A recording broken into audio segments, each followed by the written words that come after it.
히브리서 제9장. 그리스도께서는 장래 좋은 일의 대제사장으로 오사 손으로 짓지 아니한 것 곧 이 창조에 속하지 아니한 더 크고 온전한 장막으로 말미암아 염소와 송아지의 피로 하지 아니하고 오직 자기의 피로 영원한 속죄를 이루사 단번에 성소에 들어가셨느니라.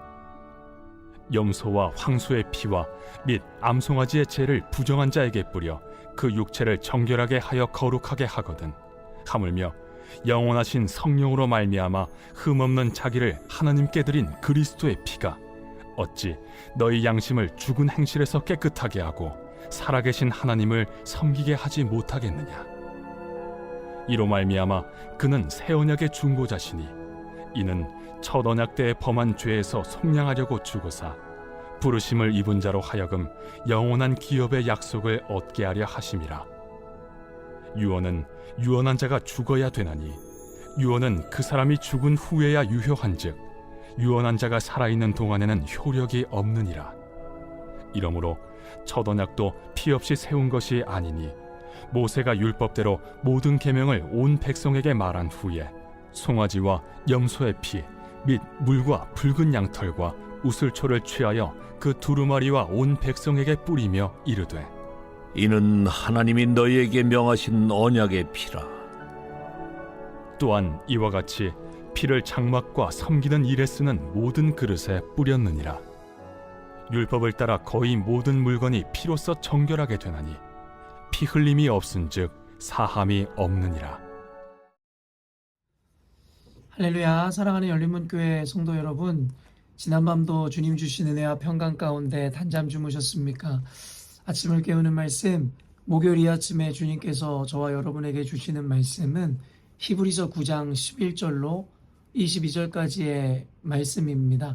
오늘도 주시는 살아계신 하나님의 말씀을 통하여 저와 여러분의 삶 가운데 선명한 성경적 기준이 세워지길 원하며 또한 그 기준대로 실천하고 살아내심으로 하나님께서 기뻐하시는 이 삶을 살아내시는 저와 여러분이 되었으면 좋겠습니다. 오늘 이 히브리서 본문의 제목을 이 매일성경의 해설자는 그리스도의 피와 새 언약이라는 제목을 붙였는데요. 오늘 말씀의 말 그대로 그리스도의 피로 말미암아 맺어진 새 언약에 대해서 그리고 그 언약이 주는 그 유익과 혜택에 대해서 이야기하고 있는데요. 오늘 말씀을 통해서 우리가 좀 더 진리로 인한 자유함을 누리는 오늘이 되었으면 좋겠습니다. 오랜만에 이렇게 아침을 깨우는 말씀 함께 이렇게 여러분과 나누게 되었는데요. 여러분도 아시다시피 그저께이죠. 화요일까지 저희가 2박 3일의 이 수련의 일정을 너무나 큰 은혜 가운데 마치게 되었습니다. 아마 이 영상은 보통 우리 교인들뿐만 아니라 한국에서도 그리고 여러 외부에서도 이 아침을 깨우는 말씀을 시청하며 함께 은혜를 나누고 있는 것으로 아는데요. 모쪼록 이 사실을 알고 함께 기도해 주시고 또 저희 열린문교회를 응원해 주신 모든 분들에게 감사의 마음을 전하고 싶고 여러분에게 이 영상으로 다 설명해낼 수 없을 정도의 사실은 큰 은혜와 또 공동체의 사랑을 깊이 체험하고 돌아오는 시간이었습니다. 다시 한번 우리 열린문교회를 위해서 사랑으로 관심 가져주시고 기도해 주신 여러분께 다시 한번 열린문교회를 대표해서 감사의 마음을 전합니다.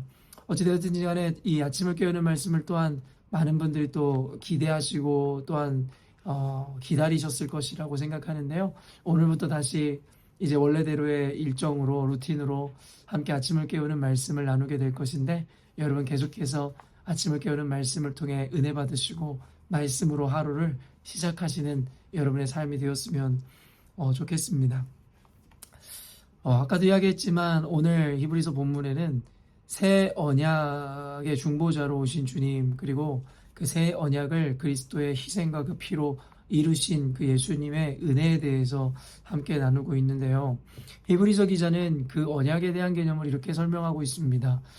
어떻게 보면 구약시대에 우리가 잘 알고 있는 그 율법을 통해 하나님께서 우리에게 맺으셨던 그 첫 번째 언약과 그리고 이 신약시대에 예수 그리스도로 말미암아 주어진 그 새 언약 그리고 히브리서 이 기자가 이야기하는 그 개념에서 우리가 전체적인 이 언약의 개념을 살펴보면 구약의 하나님께서는 그 율법에 대한 그 행위 언약을 맺었지만 결국에는 우리 인간의 죄로 말미암아 그 율법의 요구를 다 드러내지 못하였고 결국에는 그 율법에 의한 그 구원 그리고 그 첫 번째 언약은 실패로 끝나게 되었다라는 것입니다. 왜냐하면 결국엔 인간이란 존재는 하나님의 은혜에도 불구하고 인간의 죄와 죄성과 욕망으로 말미암아 하나님의 그 언약을 지켜내지 못했다라는 것이죠. 그렇기 때문에 이 행위 언약이 실패했다라는 것은 하나님이 허락하신 그 말씀과 율법의 불완전성 때문이 아니라 결국에는 그 말씀의 완전함에도 불구하고 말씀을 순종해내고 하나님 말씀대로 살아내지 못한 인간의 연약함으로 인해서 그 율법이 실패했노라고 이야기하는 것이지 이것이 하나님의 실패라고 이야기할 수 없는 것이죠. 그렇기 때문에 인간의 그 연약함을 아셨던 이 주님께서는 예수 그리스도를 보내심으로 말미암아 우리로 하여금 단순히 행위의 문제가 아니라 이제는 믿음의 차원으로 하나님께서는 그 조건을 옮겨 가시더라는 것입니다.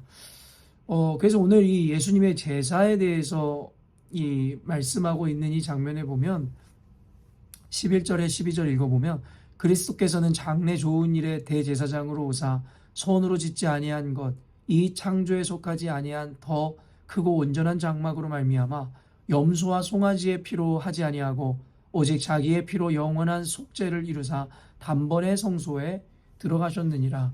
무슨 말씀입니까? 성막에서 구약의 성막에서 행해지던 이 제사의 이 과정을 통해서 이스라엘 백성들은 하나님 앞에서의 죄사함의 은총을 입을 수 있었고 비로소 하나님을 만날 수 있는 은혜의 문을 열 수 있었습니다. 그렇기 위해서 결국엔 그들은 자신의 죄를 전가하여 죄를 도말하기 위해서는 염소나 송아지 그 희생제물을 통해 피 흘림의 과정이 필요했었고 결국에는 피 흘림으로 말미암아 그들의 속죄를 이룰 수가 있었습니다.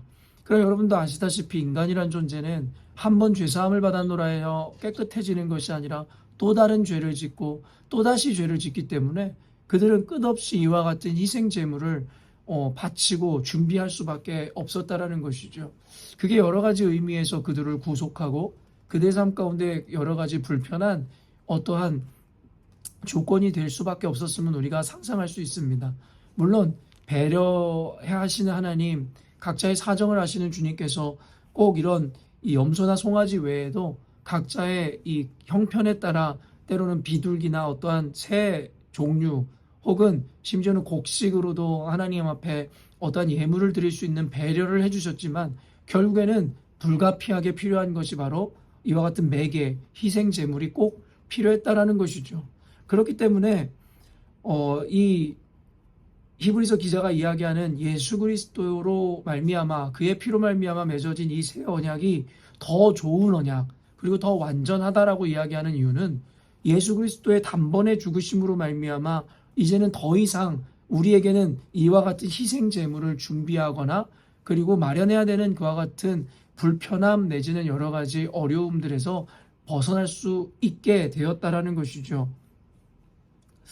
13절 14절 읽어보면 염소와 황소의 피와 및 암송아지의 죄를 부정한 자에게 뿌려 그 육체를 정결하게 하여 거룩하게 하거든 하물며 영원하신 성령으로 말미암아 흠없는 자기를 하나님께 드린 그리스도의 피가 어찌 너희 양심을 죽은 행실에서 깨끗하게 하고 살아계신 하나님을 섬기게 하지 못하겠느냐라고 이야기하시며 결국에는 그동안 유대인들이 드려왔었던 희생 제물보다는 비교할 수 없을 정도의 가치인 예수 그리스도의 피의 값과 그 가치에 대해서 이야기하고 있는 것입니다.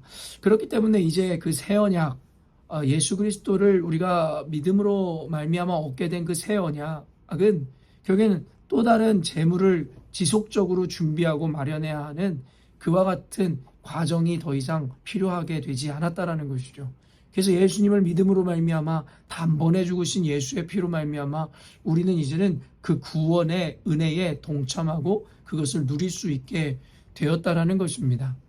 사랑하는 성도 여러분, 그래서 히브리서 기자는 다시 옛 구약의 습관을 따르거나 옛 언약의 삶으로 돌아가지 말라고 이야기하며 히브리인들에게 더 좋은 예수님을 허락하셨는데 너희들은 어떻게 다시 신앙이 퇴보하고 더 좋은 것을 거절하고 그렇지 못한 것을 붙잡으려 하느냐라고 히브리서 기자는 그들을 꾸짖고 있다라는 것이죠. 오늘날의 그리스도인들이 이 히브리서를 보면서 사실은 좀 반성해 봐야 하는 것, 또 적용해 봐야 되는 것이 있는데, 말 그대로 히브리서의 대상은 2세대 그리스도인이라 이야기했고 이미 복음을 접하였고 꽤 좋은 신앙인으로서 살아가던 자들이었다라는 거예요. 그러나 그들이 여러 가지 환경이나 상황적인 어려움으로 인해서 다시 믿음을 잃어버리기 시작했고 옛 유대교의 습관으로 관습으로 돌아가려 하는 모습들을 보여주고 있다는 것이죠. 그래서 히브리서 기자는 불가피하게 그들에게 예수 그리스도의 우월성과 그리고 그들에게 전해진 복음의 우수성을 변론하고 강조했어야만 하더라는 것입니다. 그런데 이와 같은 상황이 단순히 2000년 전뿐만 아니라 오늘날의 그리스도인들과 교회에도 또 반복되어 이루어지니 참으로 아이러닉이 아니라 할 수가 없다라는 것이고, 결국엔 그래서 성경은 영원히 우리에게 읽혀져야 하는 책임에 대한 당위성이 생기는 것도 사실입니다. 무슨 말이냐면 결국엔 오늘날의 많은 율법주의에 묶여있는 이 교회나 그리스도인들은 여전히도 자신들의 행위로 말미암아 구원을 혹은 의로움을 얻을 수 있노라고 착각하고 있는 것만 같습니다. 여러분, 이 구원이라는 것은 오직 믿음에 의해서만 주어지는 것임에 대해서 부정하는 이가 없을 것입니다. 말 그대로 우리의 선행이라든가 행위 따위가 아무리 온전하다 할지라도 그것으로 구원을 이룰 수 있는 존재는 세상에 아무도 없다라는 것입니다. 오직 예수 그리스도를 믿는 믿음 안에서만 우리는 구원을 이룰 수 있다라는 것이죠.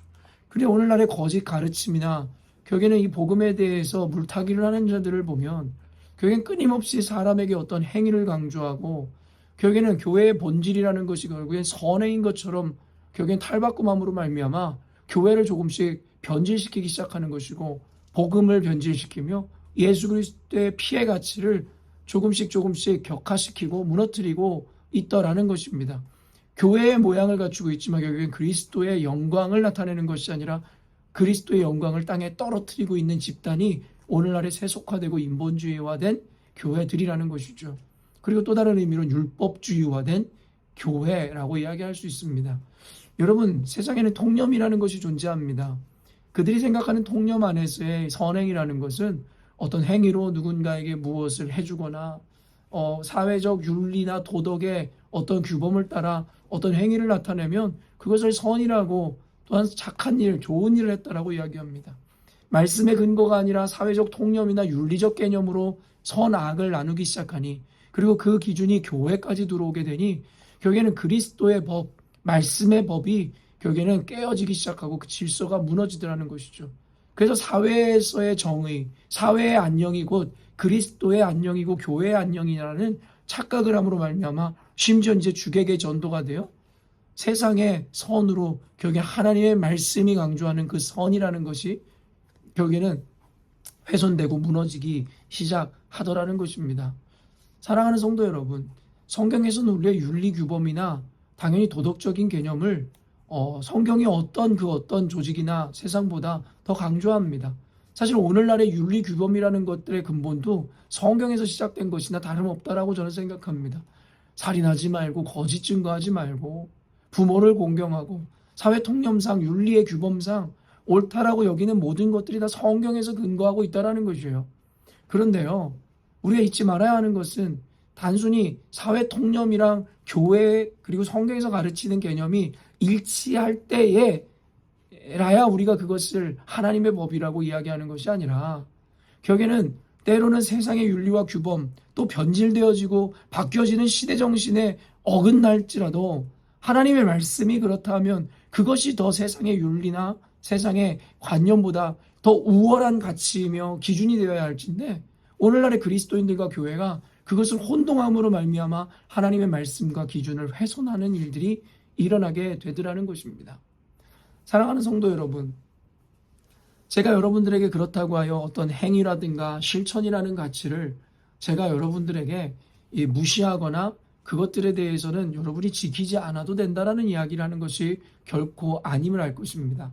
다만 오늘 말씀을 통해서 우리가 깨달아야 하는 것은 우리 그리스도인들과 교회가 행하는 행함이란 우리의 능이나 우리의 의로 구원을 이루어내기 위한 하나의 어떤 형식이나 절대적 과정이 되어서는 안 될 것이고, 다만 우리 교회와 그리스도인들이 지향하는 실천과 이 행함이란 결국엔 이미 믿음으로 말미암아 구원을 얻은 무리들이 구원을 이루기 위한 것이 아니라 이미 구원을 얻어 하나님의 택함 받은 백성들이 그 믿음을 증명해내는 삶, 그 자체로서의 행위를 받아들일 수 있어야 한다는 것입니다.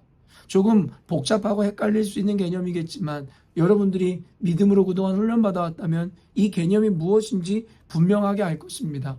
예를 들어 주일 성수를 하지 않으면 하나님께 저주를 받거나 내침을 받을까 봐 두려워하여 그 행위 자체에 집착하는 오늘날의 교회들. 여러분, 우리가 주일 성수를 하지 않는다고 하나님께서 택하신 백성들을 버리시겠습니까? 이미 그리스도의 그 피의 공로로 세우신 교회를 무너뜨리시겠습니까? 절대 그렇지 않다라는 것입니다. 11조를 하지 않으면 하나님께서 우리의 이 비즈니스를 망하게 하고 집안을 무너뜨린다? 여러분, 하나님의 사랑이 고작 그와 같은 조건적인 사랑이라고 생각하십니까? 그럼에도 불구하고 오해하지 말아야 할 것은 여러분들에게 그렇다고 해요 주일 성수를 하지 않아도 된다, 헌금 생활을 하지 않아도 된다를 이야기하는 것이 아닙니다. 여러분, 주일 성수를 해야 합니다. 헌금 생활을 해야 합니다.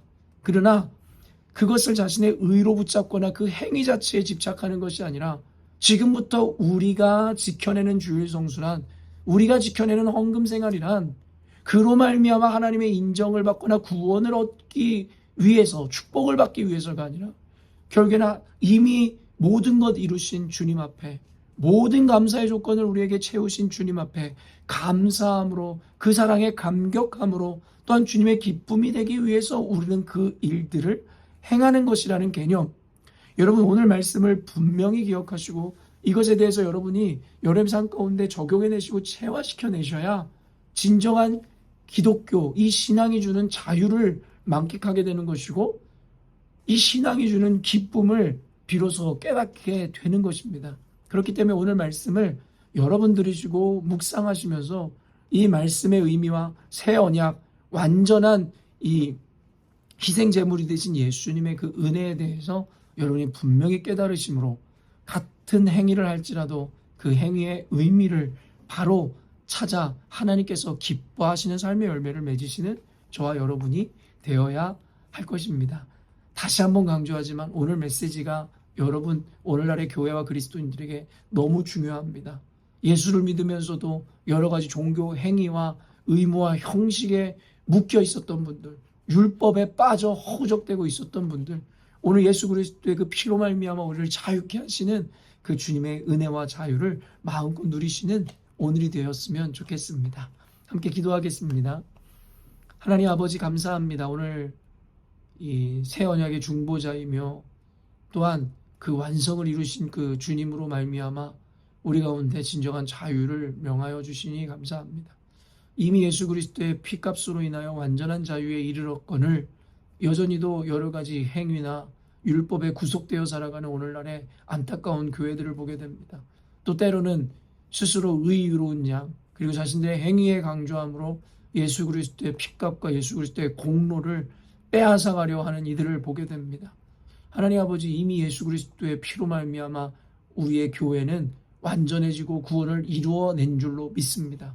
다만 이제부터 교회가 하는 선행이란, 행함이란 그것 자체에 집중하고 그것으로 인하여 구원을 이루려는 것이 아니라, 축복을 받아내려 하는 것이 아니라 결국에는 하나님께 이미 얻은 그 구원과 하나님께서 베풀어 주신 은혜에 대한 감격과 감사로 말미암아 더 하나라도 더 드릴 것 없는지, 더 하나님의 뜻대로 부합된 삶이 무엇인지에 대해서 고민하는 하나님, 그와 같은 거룩한 그리스도인들로서, 교회의 행위로서 아버지 나타나는 우리 교회, 오늘날의 교회들 될 수 있도록 축복하여 주옵소서.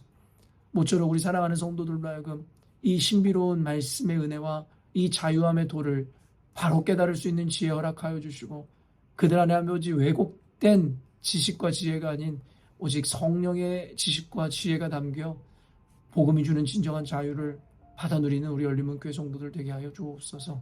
오늘도 그 진리가 우리를 자유케 함으로 더없이 행복하고 감사한 오늘 하루를 허락해 주실 줄로 믿고 감사드리오며 예수님의 이름으로 기도합니다. 아멘. 사랑하는 열린문교회 성도 여러분, 오늘도 주님께서 허락하시는 이 가장 값지고 복된 하루를 저와 여러분이 맞이하였습니다. 그 값지고 복된 하루, 말 그대로 그 가치만큼 아름답게 살아내시는 여러분이 되셨으면 좋겠고, 그 가치대로 살아내심이란 하나님의 말씀에 순종하여 오늘 맡기신 그 사명을 완수하는 것인 줄로 믿어 오늘도 하나님 말씀 앞에 순종하며 여러분 맡겨진 삶의 자리에서 온전히 주님의 영광을 드러내는 오늘이 되었으면 좋겠습니다. 아침을 깨우는 말씀은 내일 아침에 또 만나도록 하겠습니다.